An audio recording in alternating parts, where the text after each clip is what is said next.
Si nos vamos a la clase anterior, la última vez que platicamos de esto, nos hablábamos de los kamehames de ¿cierto?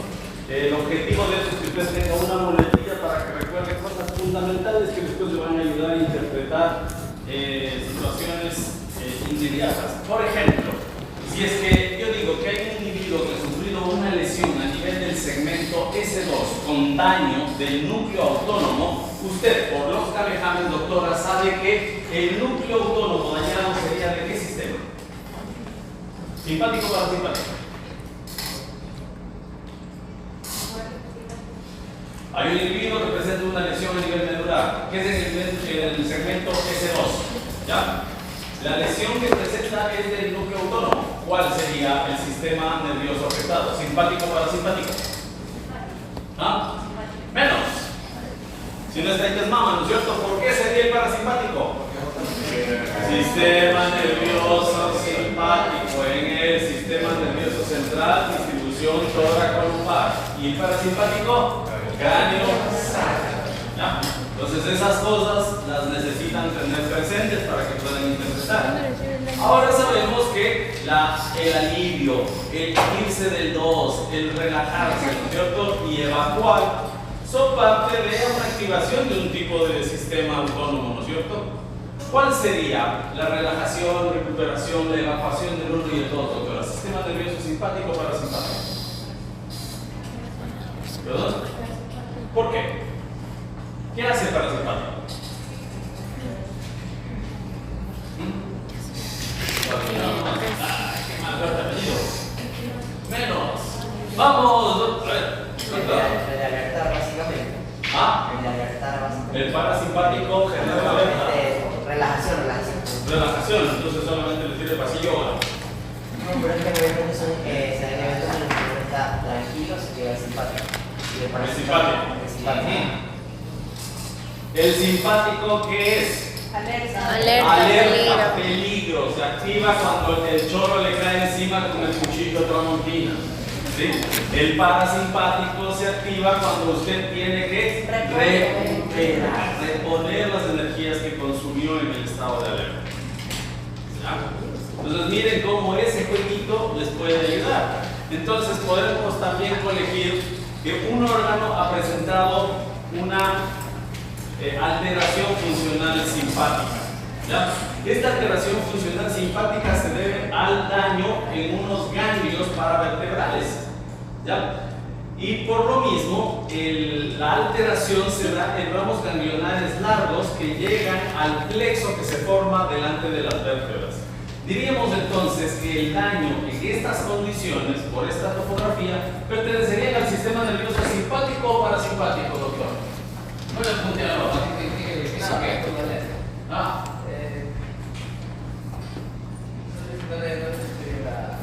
no lo escucho bien la pregunta. A ver, tiene una alteración funcional de un sistema nervioso autónomo. Un órgano está funcionando mal. Y se detecta que el daño es producido en ganglios paravertebrales que afectan plexos extensos que se prolongan desde el espacio paravertebral hacia el órgano. Usted diría con esto que las fibras que se han dañado son simpáticas o parasimpáticas. ¿Por qué? ¿Ah? ¿Cuál es la distribución simpática que usted argumenta?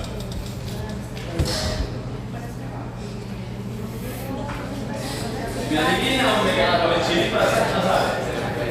Se le fue junto también. ¿Apellido? Menos. Sería sistema nervioso parasimpático, sistema nervioso periférico. ¿A usted lo contesta? No. Yo. Bueno. Ya, a ver, el doctor, le estoy diciendo al doctor, ya, que sí estaba bien que era simpático, pero que argumente. Si estamos diciendo que se afectan plexos que se han formado después de la afectación de un ganglio paravertebral que genera extensas fibras hacia el órgano, ¿qué es eso? Sistema nervioso simpático. El sistema nervioso periférico, fibras preganglionares cortas y postganglionares desde el ganglio del órgano largas. ¿Sí? Si es que yo digo en cambio, el plexo de Meissner y Auerbach, estructuras de células nerviosas que están en grupos musculares metidos en el intestino, ¿ya? Genera una alteración de tono en la víscera hueca. Usted colige que hay una alteración autónoma. ¿Esa cuál sería? ¿Simpática o parasimpática? Parasimpática, porque el Kamehameha 2 le dice que las fibras postganglionares o son muy chiquitas o están metidas en el órgano. ¿Sí? Entonces usted, como les decía, tienen que, lo que aprenden, colegirlo en situaciones. ¿Ya? Yo les puedo decir que escriba por favor en la pregunta número 2 cuáles son los elementos que se memorizó en el Kamehameha 2. Pero parece que la profesora sí vuela. Pero yo soy médico. Entonces, esa información la tienen que colegir, inferir. Para algo se le dio. ¿Ya? Por ejemplo, se les dio a los estudiantes de práctica y espero que me contesten.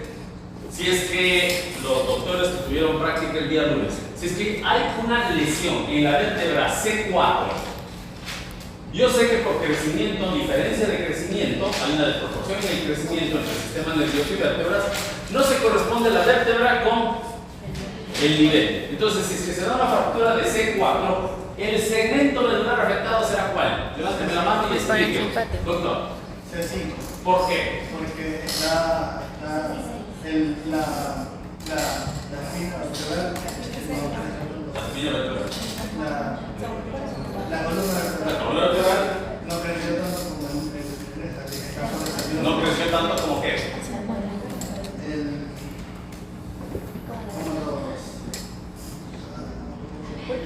Está sobresaliendo por uno. Cada uno, una sección está relacionada por uno Buen intento, siga participando, pero es necesario que entendamos el proceso y si es que nos quedan dudas, yo sé que puede suceder, ¿no? Lo creí entendido y el rato que revoco, ahí me di cuenta que no, pero de ahí viene el aprendizaje. Por eso les decía, si bien aparecen dudas, usted concientiza en lo que está, tiene que corregir y aprende. A ver, con esta pausa, ¿se dio cuenta en qué estuvo mal? Ya, reformule la respuesta. En la sección de C está siempre ¿En la cervical? En la cervical está encerrado por uno.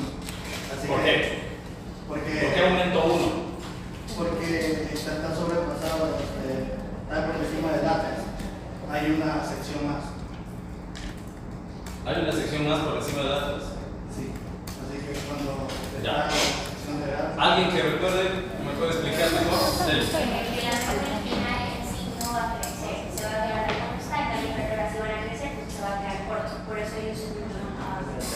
Gracias. Ya. Bien. El asunto era una desproporción de crecimiento, pero no crecía a la vez. O sea, no era la que no crecía, no era la columna vertebral. La que no crecía era la médula. En realidad sí crece, pero crece muy poquito. A tal punto que cuando nosotros estamos en el vientre de mamita, la médula espinal ocupa todo el conducto raquídeo. Cuando ya estamos entre el séptimo y el octavo mes de la vida embrionaria, empieza a haber una diferenciación y se forma una cisterna, la cisterna lumbar. Y cuando nacemos, el cono medular, la parte final de la médula espinal, está a la altura de la segunda vértebra lumbar. Eso quiere decir, eso o equivaldría, decíamos, a que el brazo está demasiado chiquito para la manga del suéter. ¿Sí? Entonces, donde está la mano, que debería ser a la altura de la manga, resulta que está a la mitad del codo. Entonces, por eso, para yo saber, no, por ejemplo, a ver, si se daña, si es que se corta el codo de la manga, se daña el codo del brazo, entonces no, tengo que aumentarle antebrazo y mano, porque lo que en realidad se daña es la mano. ¿Sí? Entonces, esa es la explicación. ¿Ya?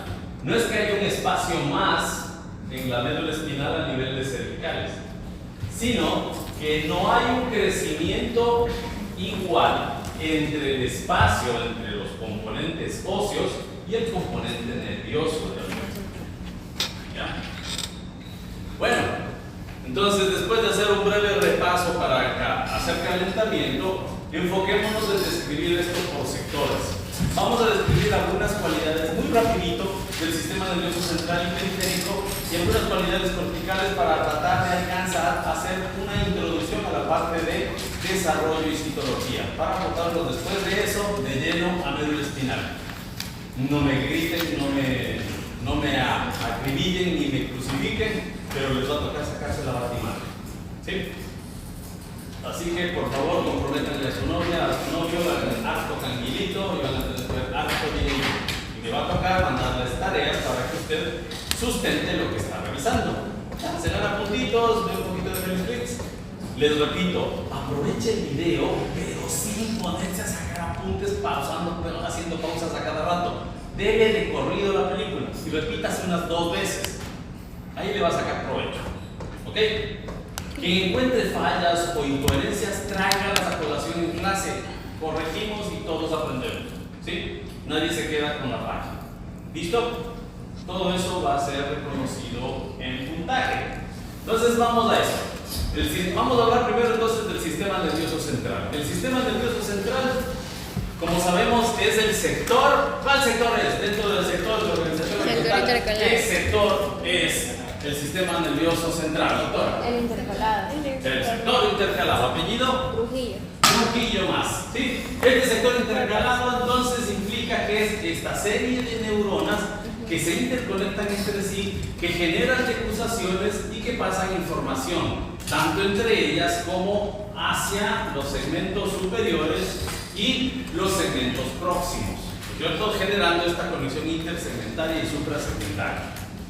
Entonces, basándonos en la organización horizontal, tenemos que considerar en dónde vamos a encontrar porciones, segmentos, divisiones. Y considerando la organización vertical, tenemos que ver en dónde termina, en dónde empieza el sistema nervioso segmentario, en dónde termina, en dónde empieza el sistema nervioso suprasegmentario.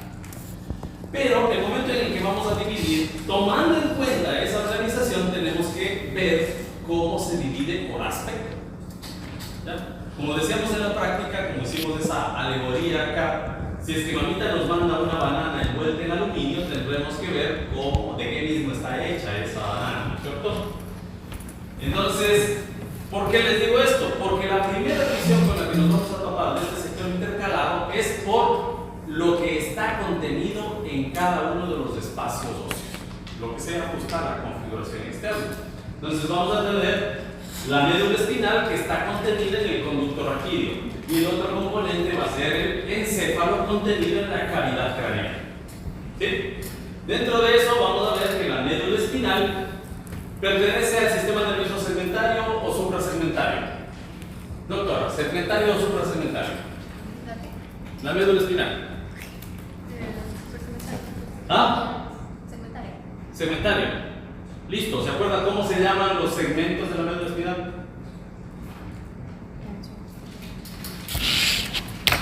No. ¡Ay, apellido! Tiene. Apellido. Menos, chafle. Dice que tiene 30 segmentos. Al grano, ¿cómo se llaman los segmentos de la médula? Cervicales, torácicos, lumbares, sacros y costillas. Estos son ¡Metámeras! metámeras. ¡Metámeras! ¿Ya? ¿Cómo se llaman los segmentos? No se me vayan por las ramas. No le he dicho cómo se dividen. Estos segmentos, ¿sí? Acabamos de decir, a propósito de la pregunta contestada por el colega y por la doctora, ¿sí? Se habló de que van a tener cierta relación con los nervios periféricos. Si es que el sistema nervioso segmentario, ¿cuál es la condición que tiene que haber? Una vía aferente del sistema nervioso periférico, una vía aferente del sistema nervioso periférico que salgan y entren de esa porción. ¿Sí? Eso siempre va a tener el sistema nervioso segmentario. Entonces, en esta parte que es el sistema nervioso segmentario, nos encontramos con que las neurómeras son metaméricas. La metámera es ordenadita, bonita, nice. Todas tienen su nervio con su componente o su raíz ventral y su raíz dorsal. ¿Sí? Eso ya vamos a ver con más detalle, aunque es una tontería, pero efectivamente cada uno de estos nervios van a delimitar un pequeño segmento denominado metámera y que tiene esta cualidad también de generar BQC. organización en el interior. ¿Ok? Ahora, como estos nervios que salen de los segmentos se relacionan con las vértebras, y eso da también la noción de cuántos segmentos se encuentran, podemos dividirlos en grupos por los que salen debajo de las vértebras cervicales, que es el segmento o la porción cervical, la porción torácica, que es de los segmentos cuyos nervios salen por debajo de las vértebras torácicas, la porción lumbar, que es de los segmentos cuyos nervios salen por debajo de los huesos de las vértebras lumbares, y la porción sacra y coxigia, que hacen lo propio, ¿no es cierto? Salen a través de los agujeros sacros y a cada lado del coxis. ¿Sí? En estos procesos, entonces, estos segmentos que han tenido esta organización conforman a la médula espinal. Van a haber características específicas muy particulares de cada porción, y eso ya lo vamos a ver de aquí en una semana o en 15 días. A continuación de eso, pues hemos concluido esta parte del sistema nervioso segmentario y nos vamos a la parte del encéfalo. Y nos topamos con que el sistema nervioso segmentario no ha concluido, ¿no es cierto? El sistema nervioso segmentario continúa en la cavidad craneal en una parte del encéfalo. Alguien se anima y me dice, ¿qué parte del encéfalo pertenece al sistema nervioso segmentario? Por dos bases. Estamos como el tema, rematando. ¿Perdón? El rompecéfalo. Gracias, se acordó de la clase de práctica, doctora. Apellido. Novillo más, novillo, pero todo. Novillo. Los que tengan homónimos, por favor, den el segundo apellido, que no les van a dar a sus compañeros del punto. ¿Sí? A la doctora Novillo, entonces, sí, efectivamente nos dice que corresponde al rompencéfalo y al mesencéfalo. Entonces, ¿qué es el rompencéfalo y el mesencéfalo? Son divisiones que toman su nombre por las vesículas embrionarias que se originan o que dan origen a estos. ¿Sí? El tubo neural, una estructura tubular, tal cual es su nombre, presenta unas dilataciones en el extremo craneal que luego van a tomar esos nombres, ¿no? Prosencéfalo, mesencéfalo y rombencéfalo. De estos, el mesencéfalo y el rombencéfalo tienen un influjo embrionario, una directriz embrionaria que les vuelve susceptibles de organizarse como neurómeros. Si es que son neurómeros y acabamos de explicar qué característica fundamental tiene que haber, ¿qué encontraremos como condición para saber que esto pertenece al sistema nervioso segmental? Por lo que ya vimos acá, ¿qué cosa tienen que encontrar obligado?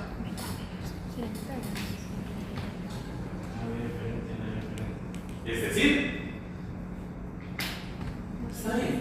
Entonces, ¿eso qué quiere decir?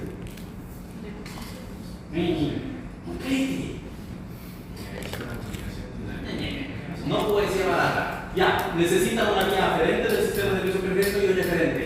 Es decir, que usted tiene que ver salir y entrar.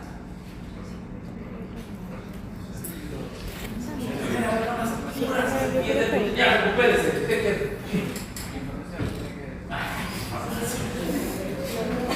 Sí, la información, ¿cómo entra y sale? A través de estímulos. Estímulos. No me escuché, ya. Estímulos. Estamos bien estructuralmente. Tiene que haber obligado. ¿Y por qué? Pero dile tú. Pero contextualice lo que estoy diciendo. Para delimitar que esto pertenece al sistema nervioso segmentario, tomando en cuenta lo que dijimos que obligado hay acá, puedes identificar. ¿Ya?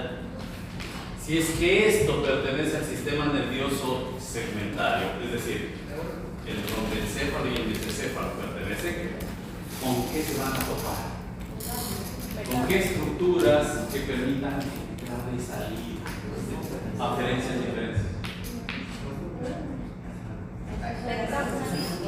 ¿Ah? No, neurómeras, son las neurómeras. Los centros de procesamiento, bueno, los ganglios, los centros de procesamiento, Sí, yo tengo todas las salidas. sistema nervioso suprasegmentario.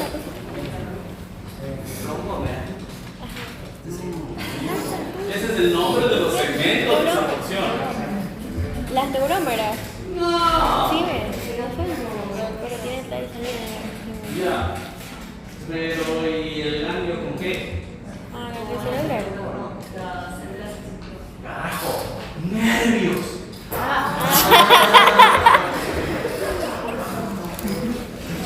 Es difícil. Acá, ¿qué les estoy diciendo? Hay una raícita sensitiva y motora, segmento de Aquiles que tiene que ser programada, obligado que tiene que haber el tiempo. Eso delimita el segmento. Entonces, ¿qué voy a tener acá arriba? Raícitas sensitivas y motoras, sino que son desordenadas porque forman los pinches nervios. Ah, ¿vieron que podía deducirlo? Ya, entonces ahora vamos. Nos rompó el rompencéfalo. Ya permite una serie de divisiones. Los componentes de esta vesícula que toma forma de rombo, por eso su nombre, ya, en primera instancia van a ser el bulbo raquídeo. Este tiene otros nombres también, puede ser médula oblongada o torcida y engordada. A propósito, estudiantes de práctica, Le Luthier, cartas de color, ¿de qué se trata? ¿Qué? ¿Dónde a verlo? ¿Ah? ¿Has visto el día? ¿No lo tenemos de eso? No. Bueno, la vida es bella, ya dale. La memoria trata sobre una chica que va a un hospital y sufre diferentes negligencias médicas por parte de los doctores que no la escuchan. Es una película que nos invita a la reflexión y a la ¿Y la vida qué? La vida es bella. Pensé que era novela. La dicha de Vela. Ajá, es la De Benigni.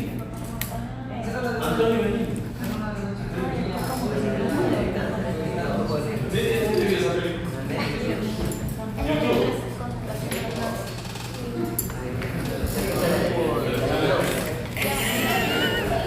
Yo les quería dejar un buen sabor de boca y los compañeros se han ido a... No, yo no les doy. La sobrina lo saca todo. Dice que ¿Tiene ahí? es cámara encantador, pero inútil, que se enamora. Yo le dije, voy a hacer... ¡Hace la mano, Dara! Me da mucha vergüenza. Ah, sí. La vida bella no es sobre el campo de los nazis, donde el papá protege a su hijo en ese... No, lo protege. Ajá, lo protege. Claro, el mensaje es poderosísimo.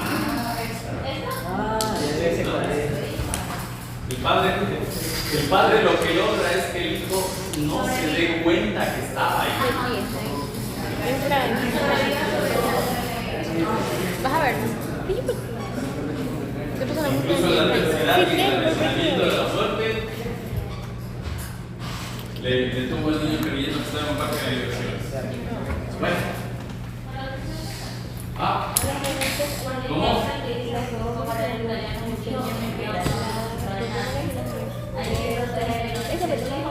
Ah, ve en Netflix. ¿Cuál está en Netflix? Ganadora del Oscar, compañero.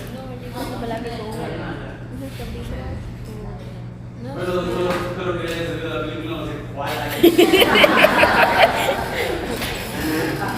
Aquí vieron la película y no sabían cuál era. Ah, ya sé Ya, cuál. es ganadora del Oscar. Por más, es una portada conocidísima que es de los protagonistas del papá, la mamá y el niño. Ya, se están dando la mamá y el papá un beso y el niño está sentado en el manubrio de la bicicleta. Era bien, la bicicleta. Ya, eso. Entonces eso era a propósito de que se lleve un buen sabor de boca de otra cosita que no sea. Ya, bueno, entonces, a ver, vamos. En este proceso tenemos que el rompencéfalo tiene esta característica, o la médula oblongada, ¿no es cierto? Esta médula oblongada que toma su nombre por estar torcida y agrandada, engrosada, ¿sí?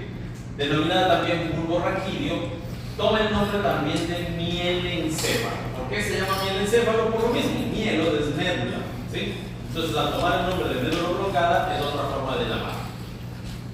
Se complementa después, a continuación, con la protuberancia o el puente de Barolio. Tiene sus nombres, ¿no? Puente de Barolio, protuberancia anular o también metencéfalo, ¿no? Es la continuación del rompencéfalo, por eso toma el nombre de metencéfalo. Juntos forman una cavidad entre sí que se denomina la cavidad del cuarto ventrículo, que tiene forma de rombo. Y hacia atrás es cerrada esa cavidad por el cerebelo. Entonces, esos componentes pertenecen al rompencéfalo. ¿Ok? Acá hay una característica interesante. Las especies fueron desarrollando el cerebelo a partir del rompencéfalo como un recurso para volver más sofisticado y más potenciado el movimiento. Es decir, hay especies que pueden tener coordinación suficiente para deambular, pero no necesitan un cerebelo especializado, un cerebelo refinado. Usted necesita obligado el cerebelo, porque gracias al cerebelo usted puede hacer esto. Por ejemplo, abran los brazos. Ya, empiecen a hacer esto, tóquense la punta de la nariz e interrogar. Ustedes están en presencia o presenciando ante ustedes un milagro de la evolución. Dense cuenta que están haciendo cálculos automáticos para que su dedo toque justo la punta de su nariz. Y ha sido un juego de ensayo y error que ha ido puliendo su cerebelo. Entonces, para movimientos refinados necesitamos un órgano especializado. Entonces, curiosamente, tiene corteza y sale con una excrescencia, ¿no? Como si hubiéramos agregado una tarjeta de memoria a algo que estaba bien, pero necesitábamos más potencia para eso. Entonces, eso encontramos en el rompencéfalo. Sin embargo, la organización del puente y del bulbo raquídeo son neuromédicas. ¿Sí? Esta organización, entonces, en segmentos implica que vamos a tener divisiones. Ahora sí, rombomédicas, ¿sí? Para el bulbo raquídeo y el puente, y a continuación el mesencéfalo, que no tiene mayores cambios, no hay mucho que decir de se llama cerebro medio, mesencéfalo, ¿ya? Y va a tener sus divisiones también, sus emergencias nerviosas, denominadas mesones, ¿ya? Estos van a tener íntima relación de salida y de ingreso con nervios craneales, salvo dos nervios que justo sus compañeros, dos de sus compañeros, vinieron a preguntar: ¿por qué esto de decir que esos dos nervios son falsos nervios craneales? ¿Sí? Doctor, ¿por qué les decimos falsos nervios craneales? Por eso, pues no parece Le explico para qué quiere que le diga. decimos falsos nervios craneales debido a que son extensiones del cerebro. Y esas no están recubiertas por oligodendrocitos, que esos son los que cubren a los nervios. Gracias por acordarse, doctor. Apellidos. Cali. Más. ¿Sí? Efectivamente tenemos los nervios craneales que son falsos nervios porque son como las antenas perceptivas o extensiones del prosencéfalo, o sea, de lo que no hemos mencionado todavía, sin que tenga influjo en segmentos y otros.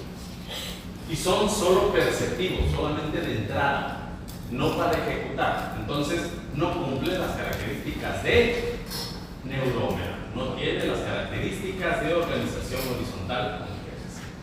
Es así entonces que pasamos a la siguiente parte. Esta porción ya no va a corresponder al sistema nervioso suprasegmental, al sistema nervioso segmental.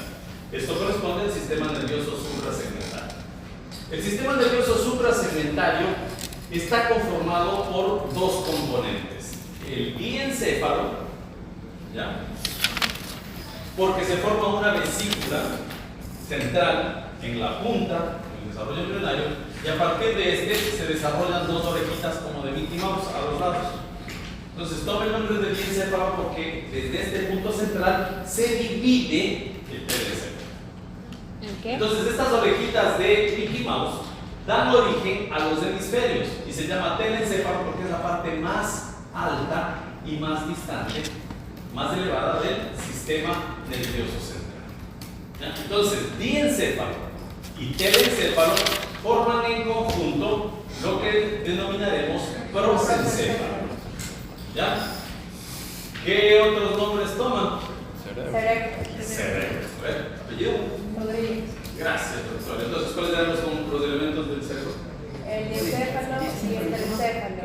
¿Cómo también les llamamos? El diencéfalo se le puede llamar como el tálamo. Hay el conjunto. A ver, ya estaba contestando. A ver, tenemos el diencéfalo y el telecéfalo. Eso. El conjunto, ¿Qué conjunto se llama? prosencéfalo, Eso, también llamado ya. ¿Sí? Cerebro, prosencéfalo, unión de diencéfalo y telencéfalo. Sistema nervioso segmentario, suprasegmentario, doctor. Sistema nervioso segmentario. No, suprasegmentario. ¿Por qué suprasegmentario? ¿Se están prestando atención a mis preguntas? Sí, esa parte no entendí. Ya me perdí. Porque no tiene que. Ahora sí, estamos entendiendo.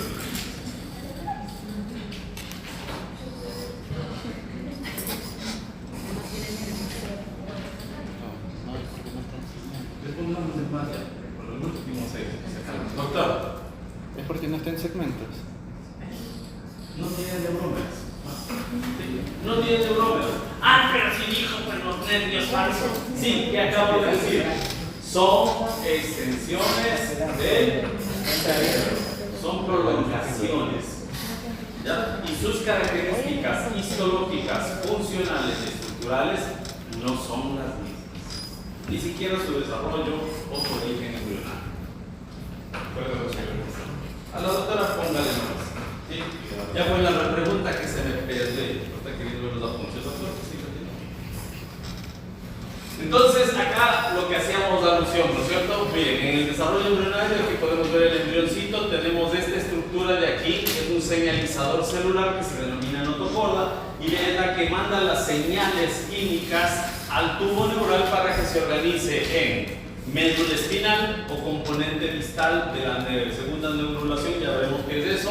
De ahí tenemos el mielencéfalo y metencéfalo, en conjunto forman el rombencéfalo, y junto al mesencéfalo corresponde todo esto al sector del encéfalo o al sector segmentario que está inmerso dentro de la cavidad craneal.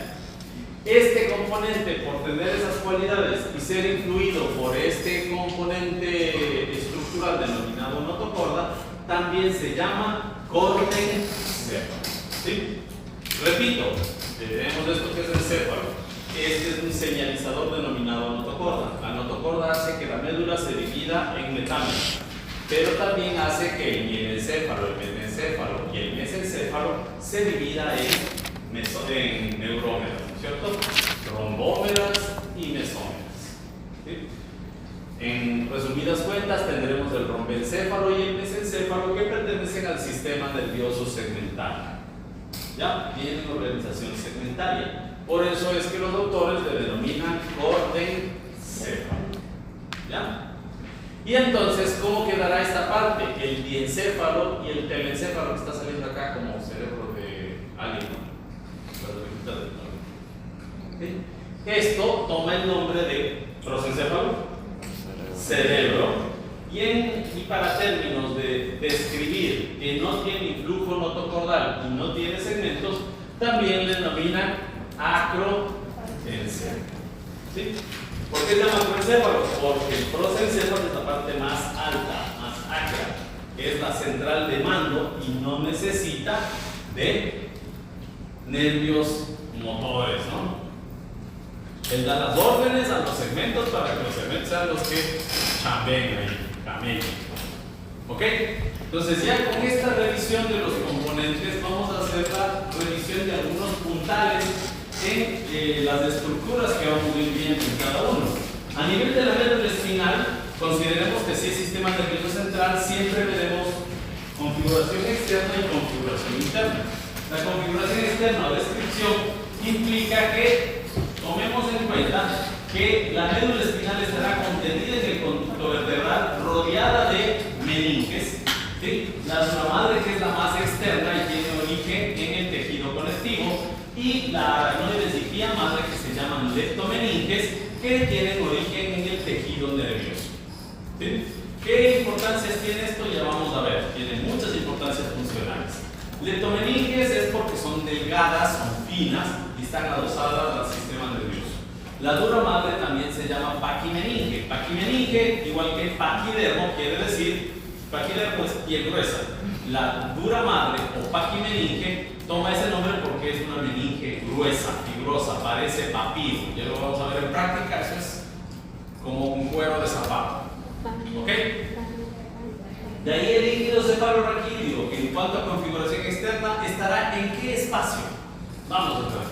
¿En qué espacio? Si tomamos en cuenta la configuración externa, ¿cuál será el espacio? El líquido subarquídeo se puede estar en el espacio subarquídeo.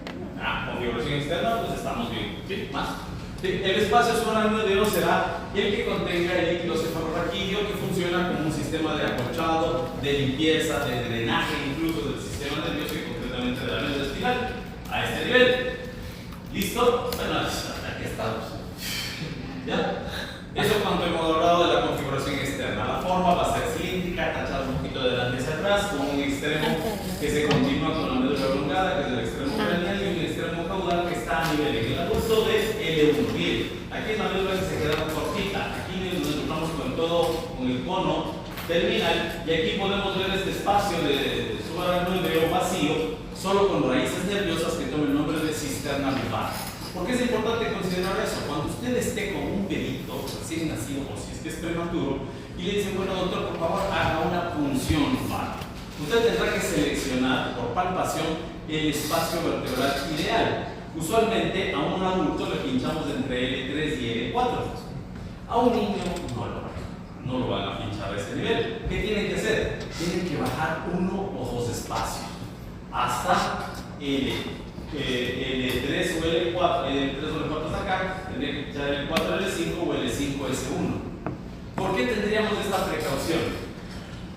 Porque los niños, cuando son recién nacidos o son prematuros, todavía no han empujado, no han crecido lo suficiente para que el conducto o el cono medular esté a nivel de L1. Entonces, si es que usted pincha, puede toparse con que el cono medular estaba en L3 y la caga. ¿Sí? Lesiona la médula y le deja como un síndrome de caudefina de por vida. ¿Okay?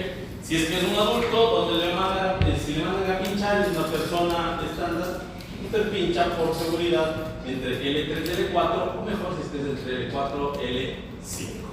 ¿Ok? Por eso es importante tomar en cuenta este crecimiento. De aquí nos podemos encontrar que el espacio subaracnoideo nos deja ver cómo de la médula se emiten las raíces motoras y las raíces sensitivas. Estas son la representación de cada uno de los segmentos. Son pequeñas raicillas anteriores y posteriores que se juntan en una sola raíz nerviosa, que es el nervio raquídeo mixto. ¿Sí? Tiene fibras aferentes, fibras deferentes, como un ganglio sensitivo que está en la raíz posterior. ¿Sí? Aquí podemos ver, miren, las raicillas, el segmento, raíz dorsal, raíz ventral, se juntan. Aquí está el ganglio en la raíz posterior y este va a ser el ganglio sensitivo. El ganglio motor no lo contamos ahí porque tiene que salir del conducto vertebral buscando el ganglio que está a cada lado de la vértebra.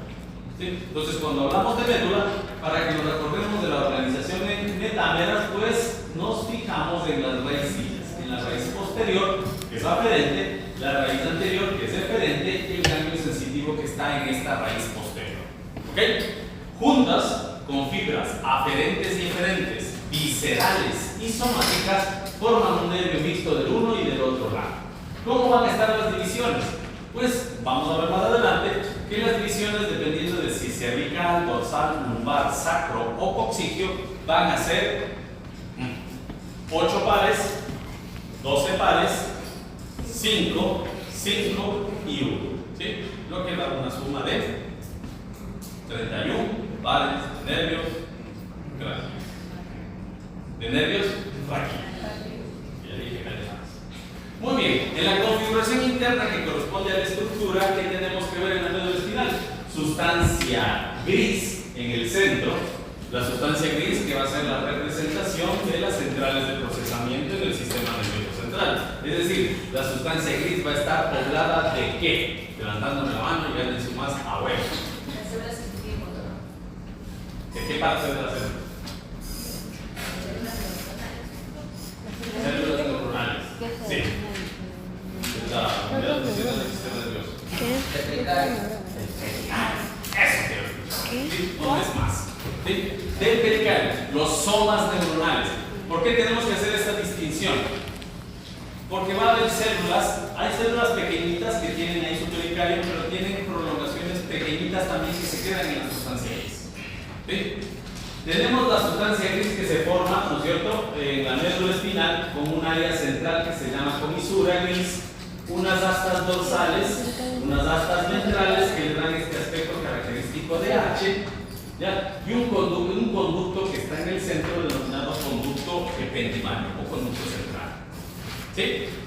Hasta ahí todo bien. Sustancia gris son los pericarios, pero ¿por qué esa acotación de que tienen que describirse como pericario? Porque esa es la base de la formación de núcleos, de sectores que funcionan como centrales de procesamiento. Si yo encuentro un grupo de neuronas que están en el asta dorsal, que tienen relación con la raíz dorsal, pensaré que son núcleos o somas neuronales de neuronas que se encargan de recibir información sensitiva o emitir órdenes motoras. Levántenme la mano.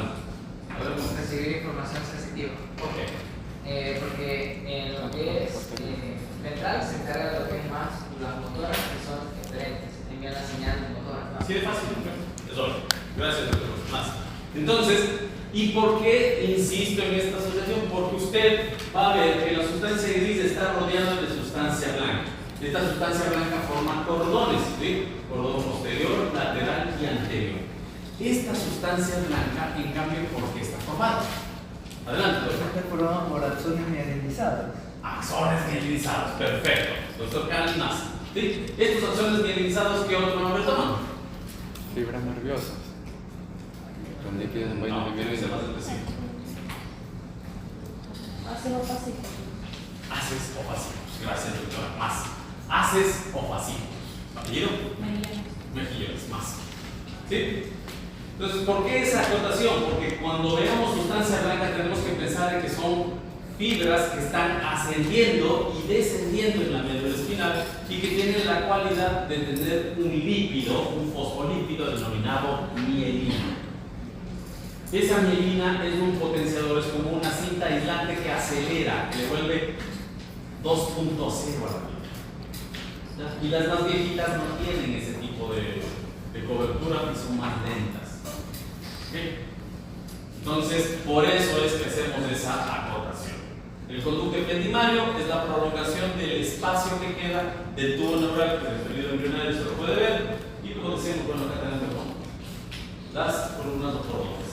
Aquí, para hacer alusión, hace un rato dije, no, son astas dorsales, ventrales y una comisura gris en el centro. No son astas, no es solamente una punta. Tenemos que entender que esas son columnas de sustancia gris.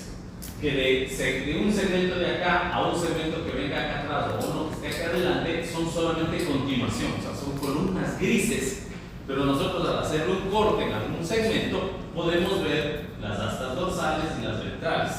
¿Okay? Eso tomen en cuenta porque cuando se daña una parte de la médula se daña una parte de esa columna, que es una continua hilera de neuronas. Acuérdense cómo se organizan las células intercaladas. ¿Ok? Listo. Entonces ahora sí volvemos a los segmentos y nos topamos con que los segmentos cervicales son 8. ¿Sí? Y se corresponden con 8 pares de nervios raquídeos. 8 pares de nervios raquídeos. ¿Por qué tenemos que hablar como pares? Porque si es que yo digo 8 nervios raquídeos, me estoy olvidando del otro lado. ¿Sí? ¿Estamos? Y si es que voy a hablar solo del lado derecho o del lado izquierdo, pues está bien que hable de uno de los nervios raquídeos. Y esto es aplicable también a los nervios craneales, porque solemos tener una muletilla o un error bastante frecuente, ¿no? Daño del tercer par craneal derecho. ¿Qué estoy diciendo yo? ¿Está bien o está mal decirlo? ¿Qué está mal? ¿Por qué? Si estoy especificando que es del lado derecho, ya no estoy hablando del par, solamente del nervio craneal derecho. Entonces procuren utilizar el término de nervio craneal más que el de par craneal. ¿Sí? O utilícenlo en forma pertinente. Ya, tenemos los segmentos dorsales, 12 con 12 vértebras, ¿no? En el caso de cervical sabemos que el primer nervio cervical va a salir por arriba, el resto de los nervios cervicales espinales salen por abajo. Ya la correspondencia de los segmentos son a propósito de este crecimiento desproporcionado. A nivel dorsal, los segmentos, los 12 segmentos dorsales, tienen su correspondiente nervio dorsal. ¿Ok? Ya no va a haber la misma relación y están más distanciados de su vértebra respectiva. Esto determina que los nervios cervicales prácticamente se ubiquen con sus segmentos en una posición casi horizontal. Cuando estamos a nivel dorsal, en cambio, tomamos una posición inclinada. Y cuando estamos a nivel lumbar y sacro, forman una extensión que se abre como abanico que toma el nombre de cola de caballo o cabla equina, lo que está ocupando la cisterna lumbar.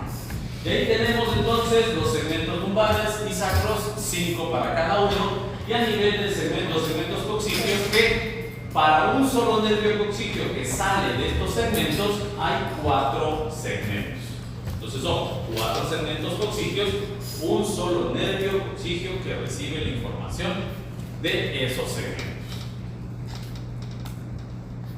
Si es que ya pasamos de la médula espinal al encéfalo, vamos haciendo la revisión de estas porciones de abajo hacia arriba y nos encontramos con que la cavidad craneal va a ser la que contiene al encéfalo con una división hecha por una repliegue de meninge denominada tienda del cerebelo en una porción por encima de la tienda que se llama supratentorial y una que se llama infratentorial por estar debajo.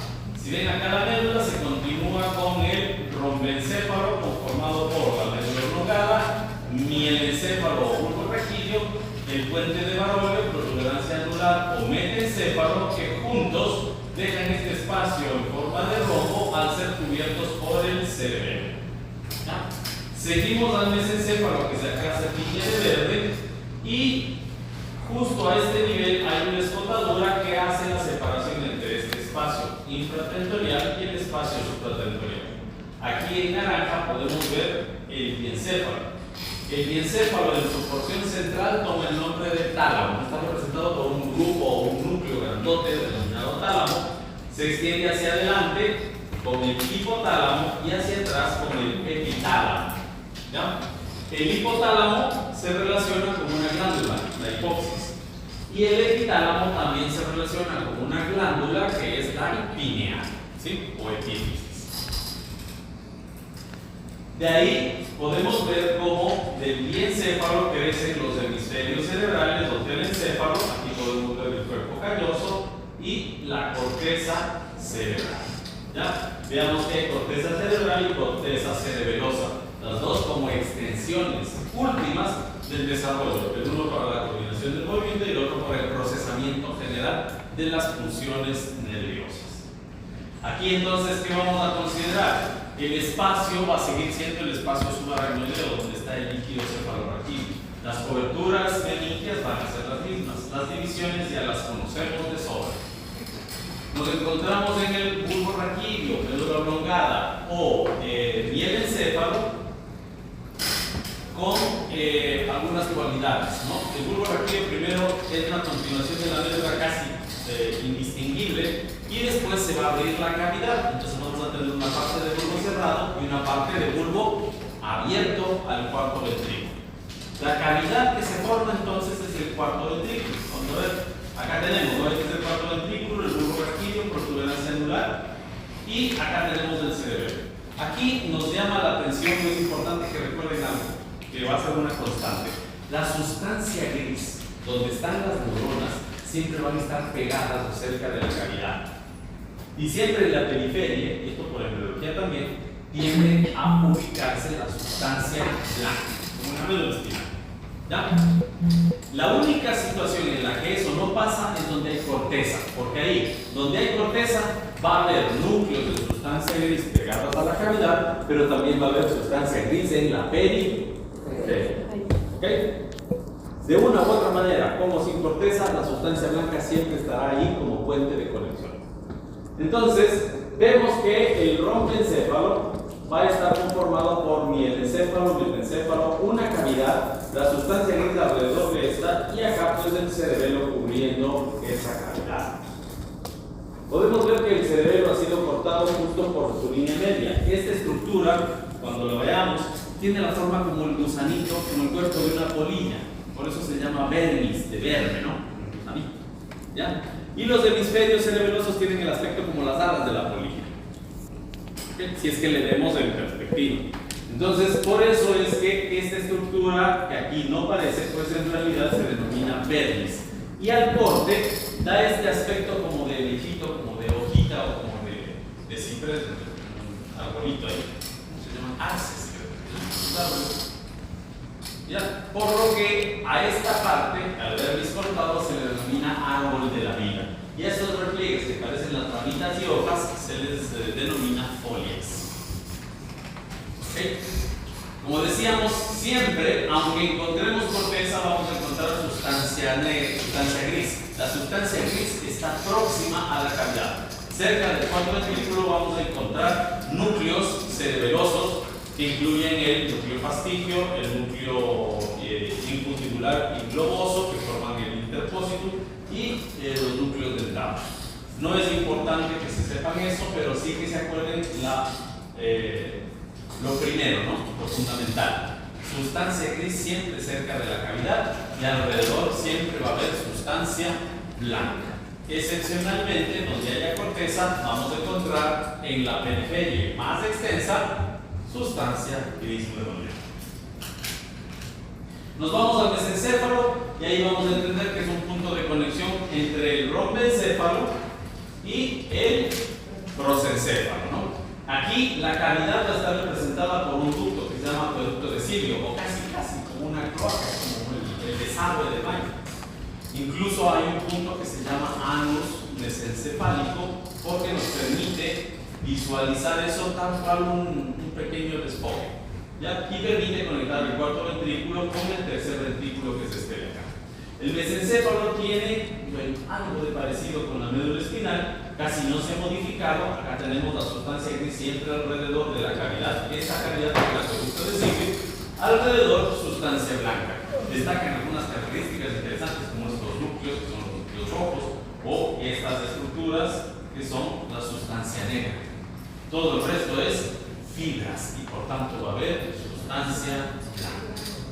Nos encontramos con el prosencéfalo, con sus divisiones, ¿no es cierto? Este es del cerebro, el diencéfalo y el telencéfalo. El diencéfalo que ya mencionamos tiene tálamo, hipotálamo y epitálamo. El orificio que vamos a tener acá es el tercer ventrículo que conecta con el telencéfalo a través de los agujeros de Monro. Describirles ahí va a estar un poquito complicado. Acá tal vez sea un poco más fácil. Aquí están las cavidades laterales, los ventrículos laterales, y se unen para este tercer ventrículo, que es un huso, es algo pequeñísimo, a través de una comunicación muy discreta. Esos son los agujeros de Monro. Cuando vean las maquetas que mandamos a ver, van a poder ver con mucha facilidad dónde están exactamente los agujeros de Monro, ¿sí? Para que podamos interpretarlos.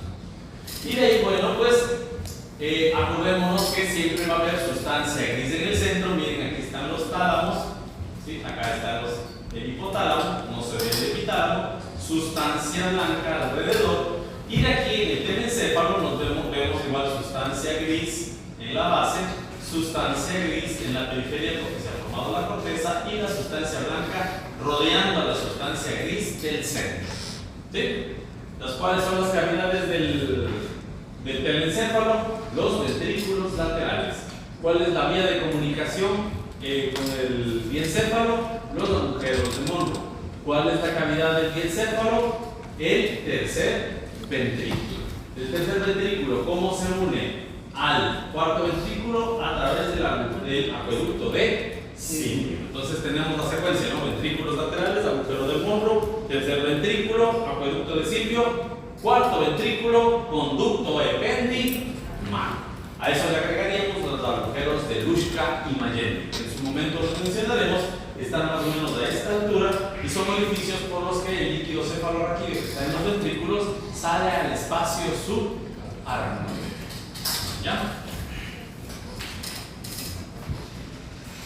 Importante considerar estas rugosidades, las arrugas de la corteza no son nada más que pliegues por los que la corteza incrementa su superficie para que sea mejor procesado. Si no tuviéramos las arrugas, todos tendríamos la cabeza remegamente, ¿sí? Y nadie podría sostener su cabeza si no fuera con una carretilla atrás.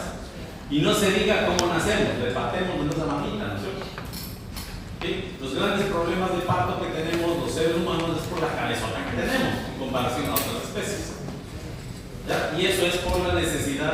desarrollo más elaborado. Entonces, por eso nacemos antes de que el cerebro esté listo, porque si es que esperamos a que ya esté bien constituido, no va a haber mamá que pueda parir. ¿Ok? Habría muchas complicaciones de nacimiento. Por eso nacimos antes y por eso la naturaleza nos regala estos lindos pliegues para tener una cabeza más pequeña pero más efectiva. Es como la compactación que hacemos del celular para que sea más poderoso pero más light, más definido y todo. ¿Ok? Consideremos, ¿sí? La distribución de la sustancia gris blanca en relación a la médula espinal. Esa es la constante. Sustancia gris alrededor de cavidad. Y hacia afuera, sustancia blanca. ¿Cuál es la excepción? Corteza cerebral y cerebelo. Cuando nos vamos al sistema nervioso periférico, los segmentos, ¿no es cierto? ¿Qué tenemos que hacer la distinción? La que ya dijimos. ¿Sí? Los nervios raquídeos van a tener sus divisiones. ¿Ok? 8 pares de nervios raquídeos cervicales, 12 dorsales, 5 lumbares, 5 sacros y un solo par coxíneo. ¿Sí? Importante tomar en cuenta los nervios craneales que no van a ser iguales que los raquídeos. Los raquídeos tienen fibras aferentes diferentes, somáticas y viscerales. Los craneales son súper variables. Algunos tienen fibras somáticas, otros tienen fibras viscerales, unos son aferentes, otros son eferentes, otros mixtos. ¿Sí? Esto se da por las variaciones propias que se necesitan por la presencia de arcos faringeos y otros ionizadores embrionarios. Entonces nos vamos a encontrar donde estamos 12 nervios craneales con nervios motores netamente como el hipogloso o como los oculomotores y nervios sensitivos puros como el vestíbulo coclear. Y obviamente los otros que ya sabemos, ¿no? Son antenas sensoriales del cerebro. El primero y el segundo nervio craneal, falsos nervios craneales. Repetimos los nervios raquídeos, ¿no? Vemos cómo salen las raíces por el agujero que conjunción de la vértebra, buscarán al ganglio motor que va a estar ubicado en las porciones, en las áreas periféricas. Esto sería un ganglio simpático o parasimpático. Está pegadita a la vértebra, sale un rolo chiquito, ganglionar. Simpático, no tenga miedo, simpático. ¿Sí? ¿Por qué sería simpático? ¿Sí?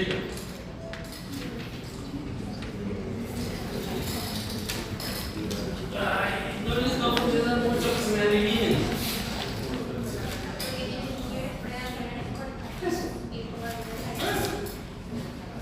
La prevención no importa.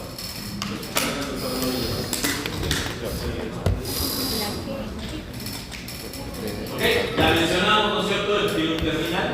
¿Qué pasa? Las meninges que rodean a la médula se continúan con el icono terminal, la porción de la médula al final, y se extienden a lo largo de la cisterna lumbar hasta salir del saco dural. O sea, de la cobertura de la ramada que está en el conductor. Y eso hasta el nivel de S2, ¿no? S2. Ya después de S3 y S4, eso ya es solo tejido conectivo. Entonces ahí, el filo terminal que estaba bajando por la cisterna se abre y se transforma en fibras de colágeno, lo que toma el nombre de ligamento sacrocoxígeno. ¿Sí? Entonces en su momento ya lo mencionaremos y sabemos qué es la anclaje medular, síndrome de médula anclada y demás. Esperemos que podamos. ¿Ok? Nuevamente, recordando ese espacio, aquí está el filo terminal, desde aquí ya el ligamento sacrocoxígeno porque se acabó el sacro dural. Vemos cómo se distribuyen las meninges, esto es más lentamente, a este nivel vamos a hacer la función, por acá, nunca por acá, peor si este niñito, miren un pelito como tiene todo ocupado, acá la cosa no es igual, y eso hay que prestar atención. Este esquema lo tienen en sus textos en SNEL, apréndanselos para manejar una noción que sí tal vez tengamos que memorizarlos, pero acuérdense más que va a haber una variación, ¿no? Miren, por ejemplo, cervical tengo que agregar un segmento a la vértebra.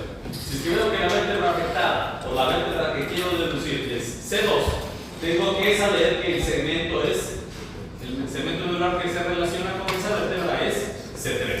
Si es que quiero ver, por ejemplo, la octava vértebra lumbar, tengo que agregarle 3 vértebras. ¿Sí? Si es que estoy ante la octava vértebra lumbar, ¿cuál será el segmento al que me enfrento? ¿El? Sí que lo digo, quiero que lo diga.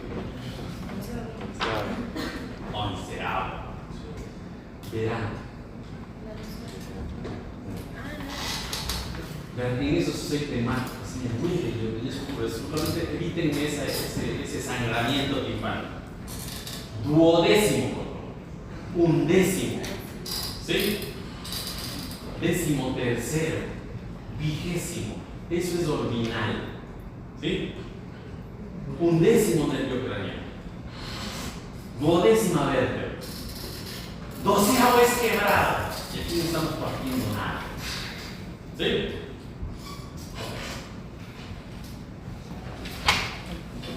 Tenemos que los nervios raquídeos y los nervios craneales, de hecho, también mucho del sistema nervioso autónomo forma plexos. ¿Para qué es el plexo?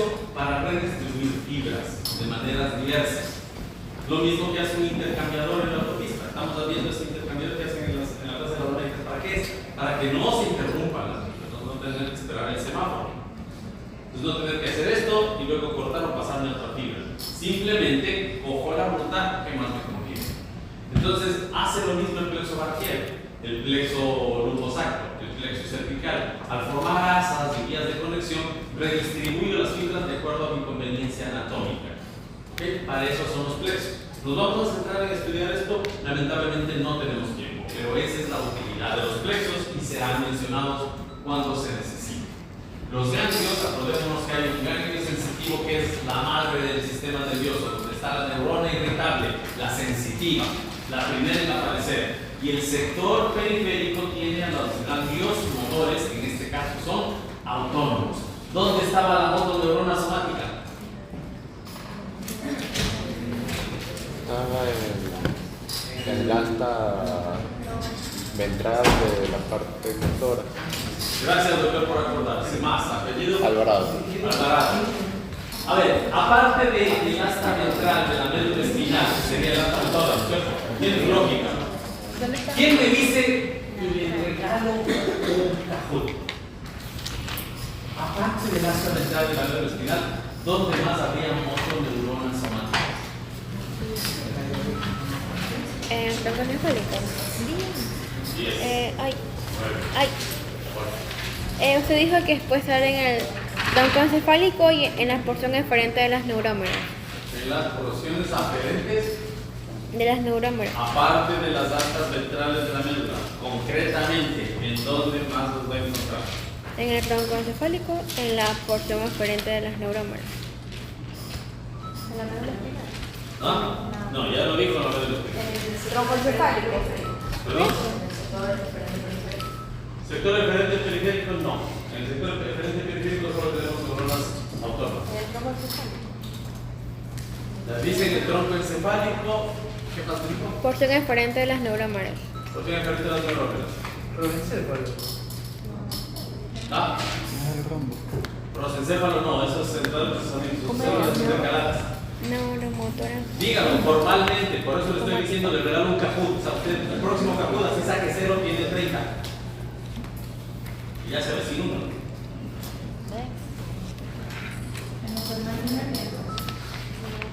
Ya, pero ¿cuáles? ¿Dónde? Los raquídeos. Concreto, tiene que ser así preciso para vos. Le estoy regalando. ¿Qué parte de esas? En la porción central de las neurómeras. ¿La función? Central de las neurómeras. Porción central. Eso dijo 10, 9, 7, No, eso no 6, es estómago, 5, 4, 3, 2, es un ejercicio mental práctico, por eso te estoy regalando 2, 1, Sabemos que los grupos de sustancia gris se denominan núcleos, ¿cierto? ¿Sí? Las asas ventrales de la médula espinal son núcleos. ¿Sí? Claro, son núcleos eferentes. ¿Ya? Y ahí van a estar las motoneuronas, pero de los que salen de los nervios raquídeos. ¿Eso qué le falta cubrir? O sea, esto ya cubre toda la función de miembros superiores, de miembros inferiores, pero ¿qué no hemos considerado? Las motoneuronas son somáticas de los nervios craneales. Entonces, ¿dónde también encuentro neuronas motoras somáticas? En los núcleos motores somáticos de los nervios craneales. ¿Sí? Le damos un más de yapita a la doctora Franco porque dijo troncoencefálico. Claro, ahí van a estar esos números, pero el sitio preciso es los núcleos motores somáticos de los nervios craneales.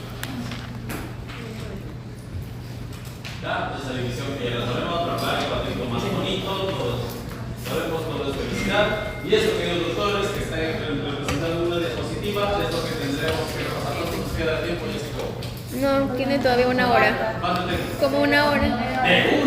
Uy, no. ¿Quién se queda? Media hora. Falta media hora. Media hora. Tienen 2 minutos, vayan, hagan pis, hagan del 2, pero límpiense rápido y fresco.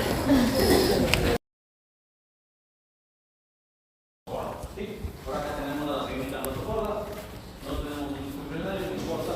El asunto es que las células empiezan a cambiar, a multiplicarse, a engrosarse y formar un surco neural. Van a dar 2 elevaciones que se denominan pliegue En el ectodermo.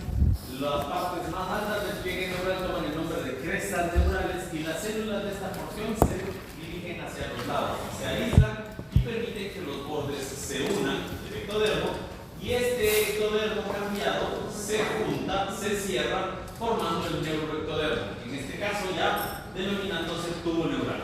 Las células que se aislaron, denominada cresta neural, se queda aislada a los lados y posteriormente a esta.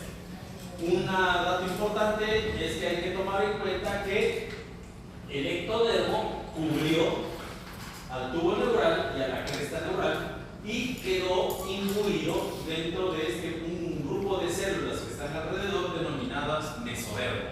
Este mesodermo también se denomina mesénquima. ¿Qué característica importante tiene?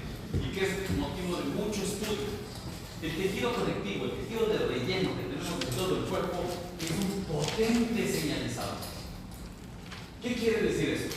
Que ahí se gestan todos los agentes químicos que le dictan a las células cómo comportarse. De hecho, por ejemplo, ustedes han de haber visto un montón de TikToks de salud y todo. Si usted absorbe a través de la piel y se le va a su tejido conectivo, esos derivados del petróleo, o sea, acumula en su grasa todos los contenidos de lo que come, usted desarrolla cáncer por errores de señalización. ¿Han visto eso? Es porque el tejido conectivo, desde los periodos embrionarios del mesodermo, es un señalizador potentísimo para desarrollar. ¿Cómo sufrirán los que tienen vecinos inquietos?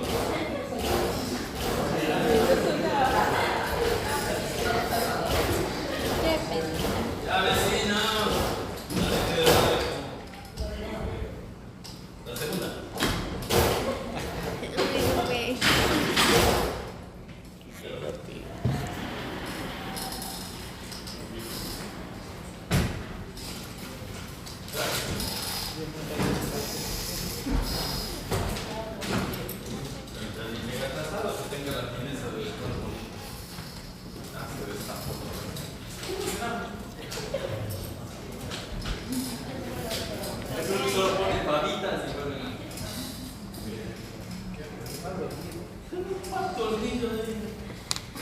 Hay que poner un peluche.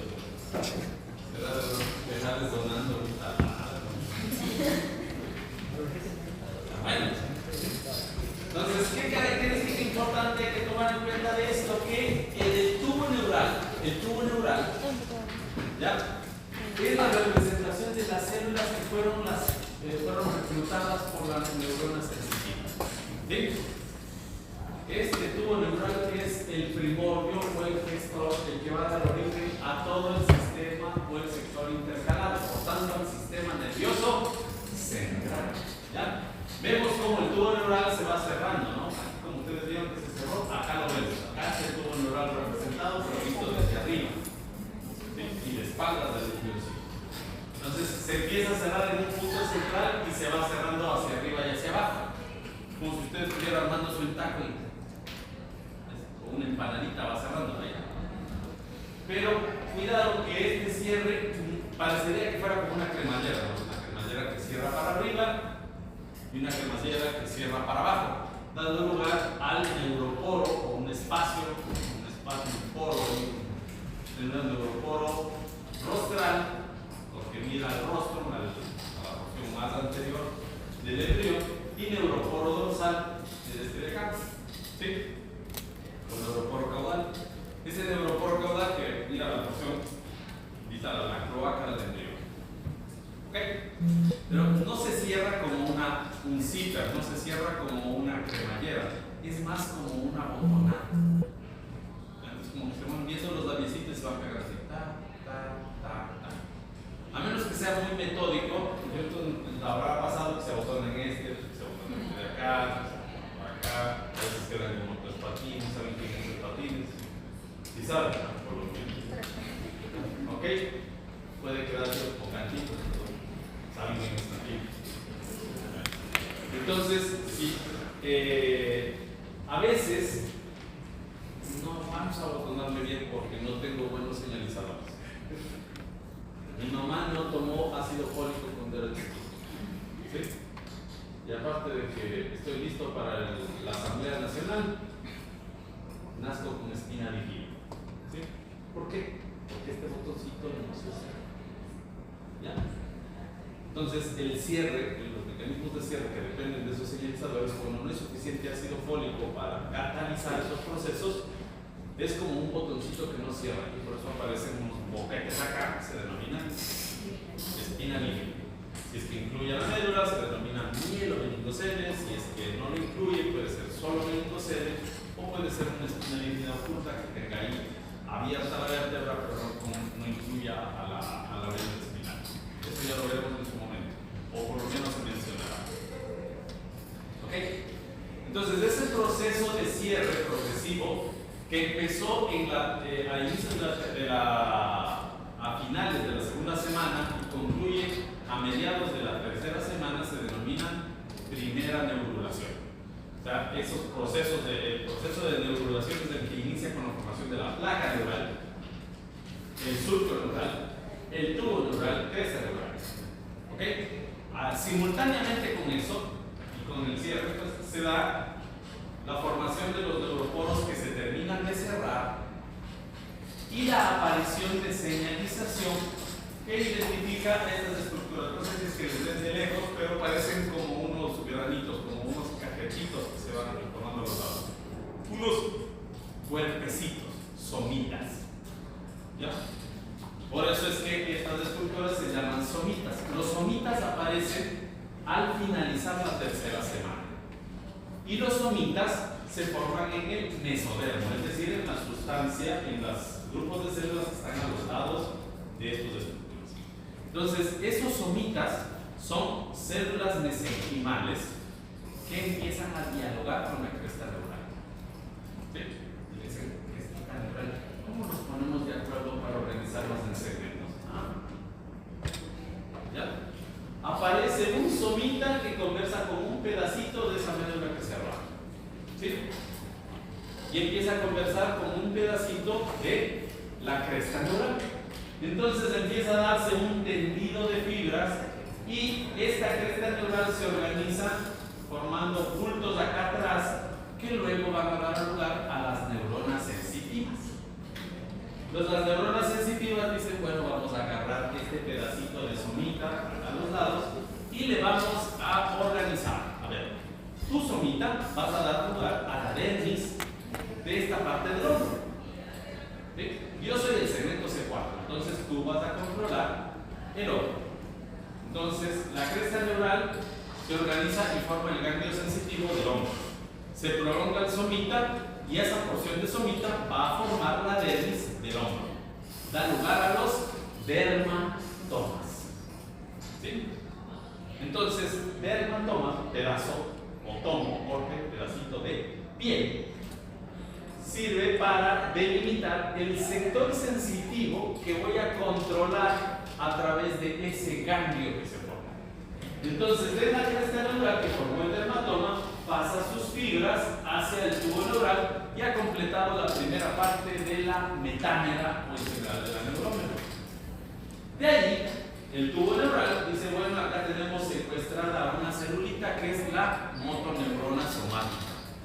¿Ya? A esta motoneurona somática le vamos a decir que por favor tenga la bondad de mandar un axón, y ese axón va a ser envuelto por la cresta neural.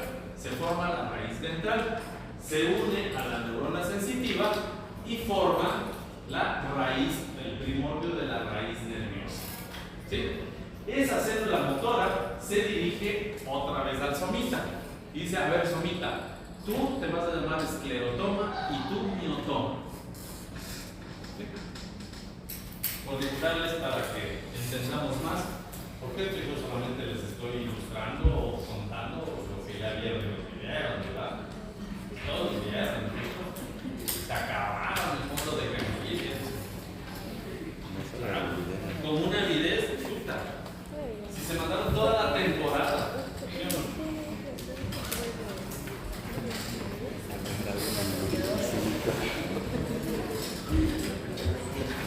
Ni las películas, ni las novelas turcas le apasionan tanto como el método de terror.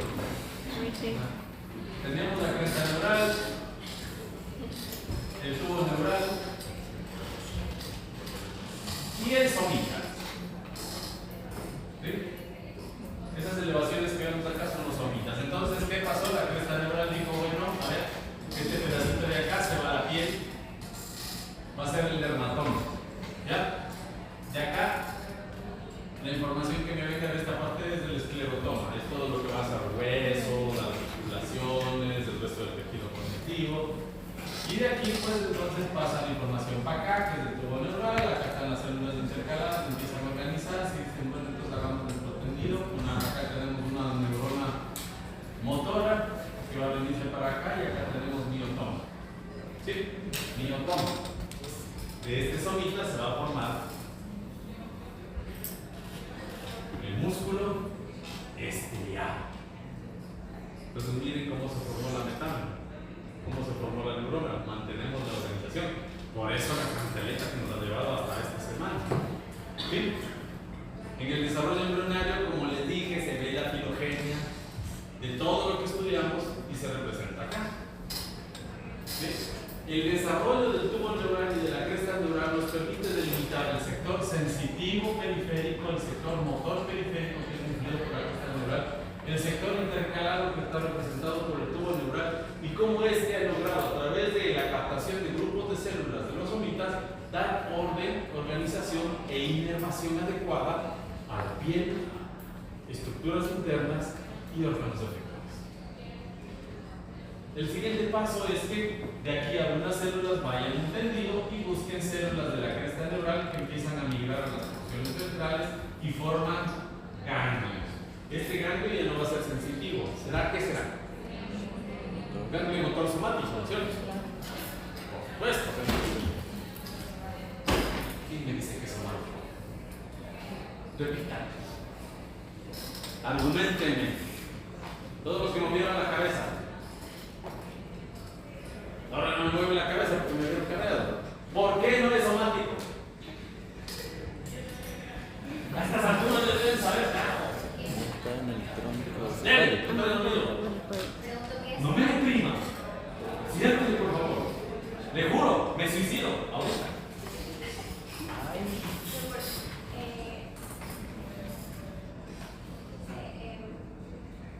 Porque hay un nervio somático, todos son motores. Gracias, doctora Romina. Sí, los ganglios eferentes, de acuerdo a lo que sabemos, en el sector periférico serán siempre neuronas motoras autónomas. ¿Por qué? La somática ya hace rato dijimos que había emergido del sector intercalar. ¿Sí? Listo. Gracias, doctor. Tocamos.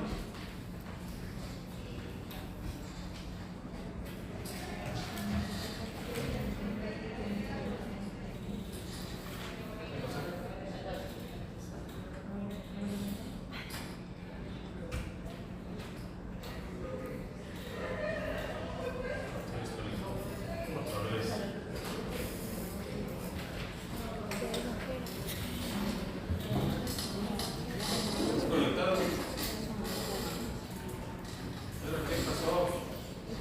que no fue con la veía. Porque quedé perdida. ¿Por qué si no Por eso,